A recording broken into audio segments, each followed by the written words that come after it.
Mas louvado seja Deus pelo privilégio que temos de nos reunir, mesmo que de forma virtual, nessa noite, né? Para falarmos do amor de Jesus. E eu quero compartilhar com vocês um texto, 2 Reis, capítulo de número 6. Se você está com sua Bíblia aí, pode abrir. 2 Reis, capítulo 6, nós vamos ler a partir do verso de número 8. Amém. Louvado seja Deus, irmão Glauber. Obrigada pelo carinho, por sempre se lembrar de mim. Eu me sinto honrada. Capítulo 6, verso 8 a seguir, o texto diz assim: Ora, o rei da Síria estava em guerra contra Israel, e depois de reunir com seus conselheiros, disse: Montarei o meu acampamento em tal lugar. Mas o homem de Deus mandava uma mensagem ao rei de Israel: Evite passar por tal lugar, pois os arameus estão descendo para lá. Assim o rei de Israel investigava o lugar indicado pelo homem de Deus, e repetidas vezes Eliseu alertou o rei que tomava as devidas precauções. Isso enfureceu muito o rei da Síria, que, convocando seus conselheiros, perguntou: Vocês não me apontarão onde é que está do nosso lado? Quem é que está do lado do rei de Israel? E respondeu um dos conselheiros: Nenhum de nós, majestade. É Eliseu, o profeta que está em Israel, que revela ao rei em Israel até as palavras que tu falas em teu quarto. E ordenou o rei: Descubram onde ele está para que eu mande capturá-lo. Quando lhe informaram que o profeta estava em Dotã, ele enviou para lá uma grande tropa. Ele enviou para lá uma grande tropa com cavalos e carros de guerra, e chegaram de noite e cercaram a cidade. O servo do homem de Deus levantou-se bem cedo, logo pela manhã, e quando saiu, viu que uma tropa com cavalos e carros de guerra tinham cercado toda a cidade. E ele então exclamou: Ah, meu senhor, o que faremos? Então o profeta respondeu: Não tenha medo, pois aqueles que estão conosco são mais numerosos do que os que estão com eles. Aleluia. E Eliseu orou: Senhor, abre os olhos dele para que ele veja. Então o Senhor abriu os olhos do rapaz. Ele olhou e viu as colinas cheias de cavalos e carros de fogo ao redor de Eliseu. Amém? Somente até aqui. Glória a Deus. Irmãos, o texto que nós lemos, ele vai contar o relato onde o exército arameu vai armar de toda forma o exército sírio para poder cercar os israelitas e capturá-los. Eles estavam vivendo um período de guerra, e a Bíblia diz assim que diante disso, toda a armadilha do rei do exército arameu, toda a armadilha do rei sírio, Deus descortinava para Eliseu que ia e contava para o rei de Israel. É como se, por exemplo, assim, o rei arameu dissesse: Nós vamos atacar pela direita, vamos montar a guarda pela direita. Deus dizia: Eliseu, vai lá e diga para o rei que eles estão acampados à direita. E assim era sucessivamente. Como isso começou a acontecer com muita frequência, o rei sírio reuniu seus conselheiros e falou assim: tem alguém que está me traindo. E eu quero saber quem é que está me traindo. Eu quero saber quem me trai, porque não tem como. Ele começa a observar e começa a dizer: não tem como eles saberem de todos os meus planos. Aí alguém vai dizer assim: não, meu senhor, é o homem de Deus. Lá tem um profeta, Eliseu. Tudo que se você fala até dentro do seu quarto, Deus conta para ele. Sabe a primeira coisa que eu aprendo com esse texto? Que nada fica oculto aos olhos do Senhor. Nada. Deus sempre vai nos mostrar, meu irmão. Quando nós somos homem de Deus, mulher de Deus, nada ficará oculto aos nossos olhos. Ou Deus mostra em sonho, Deus dá visão, Deus usa o profeta, mas que Deus mostra, Ele mostra. É tão interessante que tinha uma pessoa que eu considerava muito e achava que ela era muito minha amiga, sabe? E esses dias eu sonhei que ela estava falando mal de mim. E Deus me mostrou quem era a pessoa, o que que ela estava falando e com quem ela estava falando. Quando eu tive esse sonho, eu entendi que aquilo que nós não vemos, o Senhor nos mostra. Tem gente que está achando que pode esconder, que pode falar, mas o Senhor está dizendo, não, não, não, não. Eu sou o Deus que não deixa nada ficar oculto e escondido. É o Deus que revela, é um Deus da luz, é um Deus que traz à tona. E o texto diz que ele é conhecido e reconhecido como um homem de Deus. Isso aqui é extraordinário, porque ele é homem de Deus. E a primeira referência que dá nele nesse texto é essa, um homem de Deus. Aí o rei vai dizer onde é que ele está. Aí a Bíblia diz que vão dizer assim, ele está em Dotã. Sabe o que que é isso? Ele tem um endereço. Ele tem um endereço. Profeta de Deus tem que ter endereço. Sabe o que que é endereço? É referência. Referência. Eu tenho observado, irmãos, e visto com muita frequência, me desculpa a expressão, profetada por aí, de gente que sai dizendo assim diz o Senhor, quando Deus não disse nada. Gente que sai falando que está revelando, e na verdade a gente sabe que o negócio não é de Deus. E aí as pessoas se sentem frustradas, decepcionadas e começam a culpar Deus porque as coisas não acontecem, mas não entende que não foi Deus que falou. E esses dias eu orando acerca disso, eu disse, Senhor, como é que pode? Tem misericórdia, eu me preocupo com isso. Eu sempre oro e digo, Deus, que não saia dos meus lábios nada que não seja da tua vontade. Falei, Senhor, será que as pessoas não têm temor quanto a isso? Sabe o que o Espírito Santo falou no meu coração? Pior do que aqueles que falam, assim diz o Senhor, são aqueles que têm acreditado. E eu disse, Senhor, mas não tem culpa. E comecei a conversar com Deus. E Deus me disse assim, Lorena, quem entra dentro de um quarto e fala comigo, reconhece quando sou eu que está falando. Quem entra dentro de um quarto, tem uma vida de oração, sabe quando é Deus que fala e não é enganado por qualquer vento de doutrina, não é enganado por qualquer mão na cabeça, por qualquer pulo, por qualquer rodopio, por qualquer movimento, porque tem um endereço. Nós estamos reunidos de forma virtual, mas a Lorena, eu tenho o meu pastor, eu tenho a minha igreja, eu não viajo sem a autorização do meu pastor, eu não prego sem avisar meu pastor. Sabe o que é isso? É a gente ter referência. Você que me ouve aí, você tem uma igreja, você tem um pastor, eu tenho convicção disso. De repente você congrega, sei lá, na Quadrangular, na Batista, na Assembleia de Deus, mas você tem uma referência. Porque quando nós somos homem de Deus e mulher de Deus, nós temos que ter referência. Esse negócio, sabe, irmãos, esse negócio de gente chegar, gente que eu não sei de onde veio, quem é, e começar a profetizar e querer colocar a mão na minha cabeça. Não, não, não, dá licença, eu quero saber qual é o endereço. De onde veio? É homem de Deus? É mulher de Deus? E sabe quem vai definir, quem vai falar se somos ou não somos? São as pessoas que convivem com nós, irmão Glauber. São as pessoas que andam com a gente. Quem pode falar de fato o que a Lorena é o Marcelo, é a Sofia, que estão comigo, que moram na mesma casa que eu. É meu marido, que dorme na mesma cama que eu, que está comigo todos os dias. Quem pode dizer quem eu sou, quem eu não sou, é meu pastor. Que é meu pastor, que me lidera, que me exorta, que me conduz, que me instrui. Como é que alguém pode se tornar santo homem de Deus e santo mulher de Deus se não tem referência? Me desculpe, irmão, mas sabe, gente que está no quarto casamento, nunca respeitou nenhuma esposa e diz que é santo homem de Deus. Para mim, um santo homem de Deus, ele é marido de uma mulher só e ele respeita a mulher que ele tem. Diz que é santa mulher de Deus, mas o marido que está nem teu não é. O sangue de Jesus tem poder. Uma santa mulher de Deus, ela não quer destruir um casamento para fazer outro, não, porque Deus não se agrada com isso. Uma santa mulher de Deus, ela sabe honrar o teu marido. Um santo homem de Deus, ele honra a sua família. Que nós venhamos ter referência. O profeta, ele tinha referência, ele tinha endereço. Tá onde? Tá em Dotã. Aonde nós estamos? Qual é a tua referência? Qual é o teu endereço? Alabaço, que maná, surianda, aramaná, suri, que maná. Como é que tá aí? Sabe?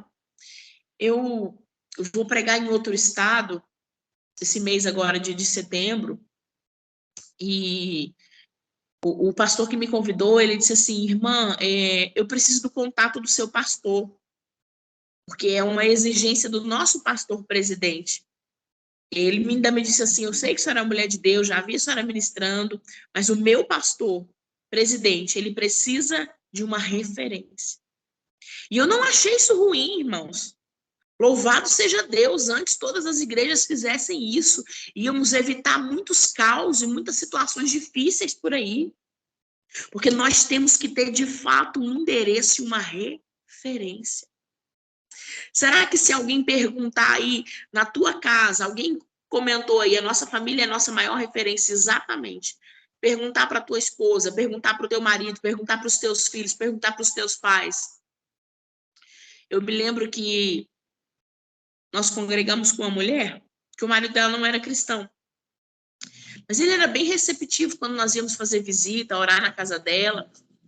E um dia eu perguntei para ele, eu falei, ô irmão, chamava ele de irmão, falei assim, pra você ser crente, só falta você ser crente, né? Por que você não vai para a igreja, começa a congregar, começa a frequentar, convidando ele, né? Ele disse, não, eu não tenho vontade de ir, não. Porque a igreja é lugar de fofoca, lugar de confusão, o povo vive brigando. Eu disse, mas de onde que o irmão tirou isso? Não, minha mulher que fica me falando aqui em casa. Minha mulher vive falando do pastor e fala de não sei quem. Começou a citar o nome dos irmãos da igreja. Eu falei, uau. Sabe o que nós temos que aprender? Que o nosso exemplo, ele fala mais alto do que as nossas palavras. Nós temos que aprender que tem pessoas que nós não vamos ganhar para Jesus convencendo com palavras, até porque quem convence não somos nós, é o Espírito Santo. Tem pessoas que você não vai precisar abrir a boca para evangelizar, porque as suas atitudes farão isso por você. Agostinho um dia disse, pregue o evangelho o tempo todo e, se necessário, utilize de palavras. O que aquele santo homem de Deus estava dizendo é, quando for necessário, que você fale, mas se não for, que a sua atitude fale por você. Só que tem muita gente que tem muita fala e pouca atitude. Diz que é santo homem de Deus e santa mulher de Deus, meu irmão, mas tem que ter vida no altar, tem que ter vida de compromisso, tem que ter oração, tem que ter quebrantamento, tem que ter responsabilidade. Tem que aprender que compra e paga. É nos mínimos detalhes, nos mínimos detalhes. Tem que aprender que a nossa fala é sim, sim ou não, não. Se eu disse que eu vou fazer, eu tenho que fazer. A Bíblia diz que o que passa de sim, sim, não, não, não provém de Deus. Porque santo homem de Deus e santa mulher de Deus tem referência. O profeta, ele é conhecido como um homem de Deus e ele tem uma referência. O rei Ciro vai dizer, eu quero capturá-lo. Acha ele. Vão encontrar. A Bíblia vai dizer assim que eles mandam os soldados cercarem a cidade aonde Eliseu está. Manda cercar. E no outro dia pela manhã, o moço do profeta, o moço aqui não é Geazi, Geazi tinha saído de cena depois da situação de Naamã. Aqui é outro moço que está sendo treinado por Eliseu. O moço do profeta, ele acorda de manhã. E quando ele vai olhar, ele observa e percebe que a cidade está cercada por carros e cavalos de guerra. E ele olha e ele diz, meu Senhor. Não é meu Senhor, o Senhor Todo-Poderoso. Ele está falando com Eliseu, ele está dizendo, meu Senhor. E agora? O que faremos? Deixa eu te perguntar uma coisa nessa noite. Você já se fez essa pergunta em algum momento da sua história? O que faremos? O que eu vou fazer? E agora? Eu tenho convicção na minha alma que, pelo menos, em algum momento da sua vida, você já se perguntou isso. Momento onde a crise chegou e você olhou e disse, e agora? Momento onde a guerra chegou e você olhou e disse, e agora? E a gente tem o hábito de dizer, né, usar uma frase, dizer, agora é só Deus. Se é só Deus, tá fácil, porque Ele resolve todas as coisas. Onde a gente chega em um cenário e a gente desespera tanto, tanto, irmão Damião, que às vezes a gente não sabe para onde correr. Às vezes a gente desespera tanto, irmão Glauber, que a gente olha e pensa, Senhor, e agora? E agora? Só que aí o profeta vai olhar para ele e vai dizer assim, olha, não tenha medo. Não tenha medo, porque aqueles que estão conosco são mais numerosos do que os que estão com eles. Ah, eu preciso repetir essa frase para você nessa vigília. Aqueles que estão conosco, aleluia, são mais numerosos do que os que estão com eles.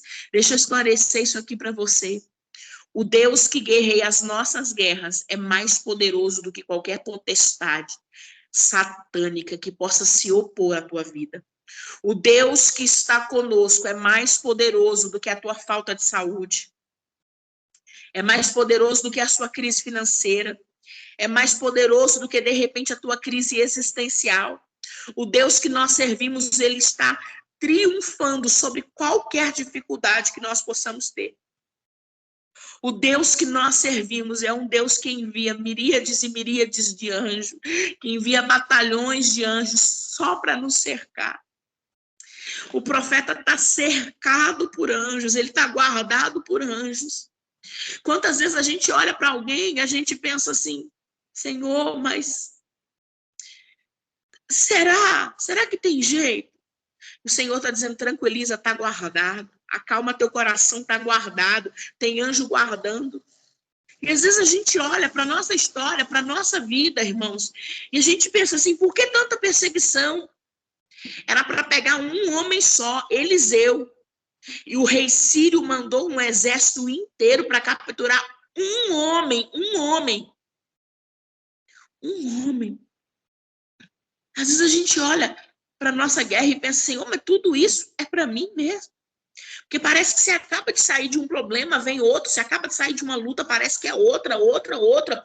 E aí a gente começa a perguntar, Senhor, isso tudo será que é para mim mesmo? E a gente fica angustiado. Às vezes a gente não consegue ver, a gente não consegue entender aquilo que até o inimigo já entendeu. Que nós, pela nossa perspectiva, pela nossa visão humana, nós somos de fato nada. Mas nós, nas mãos do Senhor, somos uma flecha certeira para acertar o alvo. Nós, nas mãos do Senhor, quando Deus usar a tua boca, você vai profetizar e vidas serão acalmadas, vidas serão alcançadas. Você vai abrir tua boca, vai pregar para alguém, o teu exemplo vai arrastar alguém. Aleluia. Você vai cantar e através do louvor dos seus lábios, vidas serão curadas, vidas se renderão no altar do Senhor. Sabe o que é isso? O diabo tenta nos parar de todas as formas, de todas as maneiras, porque ele sabe que você é uma potência na mão do céu. É por isso que, às vezes, a gente pega alguma coisa para fazer na igreja e parece que vem tanto levante, vem tanta guerra, e a gente diz, Senhor, mas por que tanta coisa? Por que tanta luta? Por que tanta perturbação? Por quê? E a gente pensa, Senhor, mas é uma vigília online. Por que tanta luta de vez em quando por causa disso? Por que tanta guerra? E o Senhor está dizendo, tem vidas que são alcançadas que vocês não sabem. Tem vidas que estão sendo restauradas por causa da oração feita nesse encontro, nesse grupo. Pessoas que têm alcançado e vivido milagres pela intercessão de irmãos que estão aqui me ouvindo nessa noite. Então, quando a luta vier, quando a guerra vier, não pergunta, Senhor, e agora? Mas comece a dizer, Senhor, abre os meus olhos porque eu quero ver. Eu quero ver. O texto diz que o profeta vai dizer assim, abre os olhos dele, para que ele veja. Eu leio isso daqui, irmãos, e eu fico pensando assim, às vezes se fosse a gente ia dizer assim, não está vendo porque não está crente. Não está vendo porque não está convertido de verdade. Não está vendo porque não anda jejuando. Não está vendo porque não ora o suficiente. Não. Tem algumas pessoas que ainda não viram o que você viu, mas elas vão ver também. Tem algumas pessoas que ainda não viveu o que você viveu. Ainda não teve as experiências que você já teve. Mas ore para que o Senhor dê experiência para elas. Tem pessoas que Deus ainda não usa como Ele te usa. Mas Deus pode usá-las. Não queira julgar aquilo que o outro vê, ou que o outro não vê, aquilo que o outro faz, ou aquilo que o outro não faz. Mas que a nossa oração seja, Senhor, que Ele veja. Que Ele veja. Que nós possamos começar a orar e dizer, Senhor, abre os meus olhos para que eu veja. E o texto diz que Ele viu. Você vai ver. Tudo aquilo que Deus tem projetado para a tua história, que Deus nos abra a nossa visão espiritual nessa noite, para que nós possamos ver tudo aquilo que o Senhor tem reservado para nós. Que você veja, que eu veja, que nós possamos ver. O texto diz que quando a visão dele é aberta, ele vê que em volta de Eliseu tem um exército com carros e cavalos de fogo. Irmãos, olha para vocês verem uma coisa. A Bíblia diz assim, que o rei Sírio, o líder dos arameus, vai mandar carros e cavalos de guerra. É carros e cavalos. Aí o texto aqui diz que o exército de Deus que cerca Eliseu tem carros e tem cavalos também. Se a gente for olhar numa leitura rápida, você vai falar, não tem diferença. É exército com carro e com cavalo. Só que quando diz acerca do exército de Deus, o verso 17 diz assim, que eram carros e cavalos de fogo. O fogo representa a presença de Deus. Sabe qual é a diferença que nos garante a vitória? É a presença. O inimigo tem carro e o inimigo tem cavalos, mas nós temos a presença. O inimigo pode ter armadilha, o inimigo pode ter enfermidade, o inimigo pode ter levante, o inimigo pode ter isso, aquilo, aquilo outro, mas nós temos a presença. Aleluia! Aleluia! E o que nos garante a vitória é a presença. Não é porque a gente é bonito, porque não, porque a gente tem dinheiro, até porque eu não tenho muito nada disso. Não é nada disso, meu irmão. Sabe por quê? Porque nós temos a presença. Sabe o que nos dá vitória? É o fogo que nos cerca. Aleluia. Esse fogo fala da presença de Deus. Você está cercado pela presença de Deus. Eu quero que você entenda qual é o cenário. Eu quero que você imagine comigo aqui, ó. Eu vou exemplificar para você entender. Imagine comigo que esse papel aqui é Eliseu e o servo dele. Eles estão aqui, ó. Aqui. Aqui está o exército de Deus em volta deles. E aqui, ao derredor do exército de Deus, está o exército inimigo. Para o exército inimigo chegar até aqui, primeiro tem que passar por aqui, ó. Em volta deles. Por isso que a Bíblia diz assim, que o nosso inimigo anda ao nosso derredor, porque ao nosso redor é os anjos do Senhor que acampam, que guardam, que zelam, que protegem. Oh, Espírito Santo, deixa eu dizer uma coisa, você está guardado pela mão do Deus vivo de Israel. Tua casa está guardada, teu ministério está guardado, teu casamento está guardado, tua família está guardada. E para passar, Senhor, para chegar até em você, primeiro tem que passar por Deus. Primeiro tem que passar pelo exército de Deus.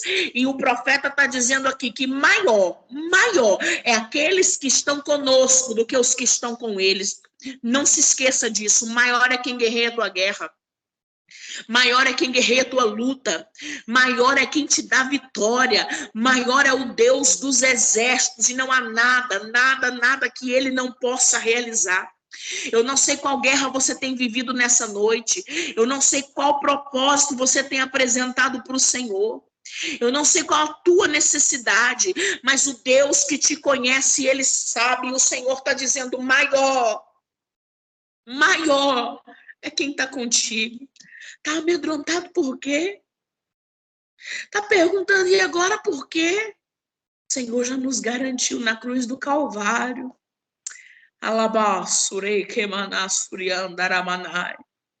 Maior é quem está conosco. Eu quero encerrar essa palavra, irmãos, dizendo para vocês nessa noite que independente do que você esteja vivendo, o Senhor está guardando a tua vida. Está guardando a tua casa, a tua família está guardada, e que o nosso Deus possa abrir a nossa visão espiritual nessa noite, para que nós possamos ver e contemplar que aquilo que Ele tem para fazer em nós e através de nós são coisas extraordinárias. Extraordinárias. Você não é simplesmente mais um, mas você é um escolhido do céu. A guerra vem, o exército inimigo vem, vem com carros e vem com cavalos, mas ao nosso redor tem carros e cavalos de fogo. Ao nosso redor tem a presença de Deus, e a presença de Deus, ela faz toda a diferença na nossa vida. A presença de Deus, ela faz a diferença na vida do crente. Não é que a gente não vai sofrer perseguições e nem lutas. Nós vamos passar por dificuldades, porque a Bíblia diz que no mundo tereis aflições. Só que, todavia, diante das dificuldades que nós vivermos, que nós passarmos, o Senhor vai passar conosco. O Senhor vai nos guardar no meio da guerra e nós não seremos alcançados. Porque a mão do Deus vivo, poderoso de Israel, está guardando a tua história. Amém?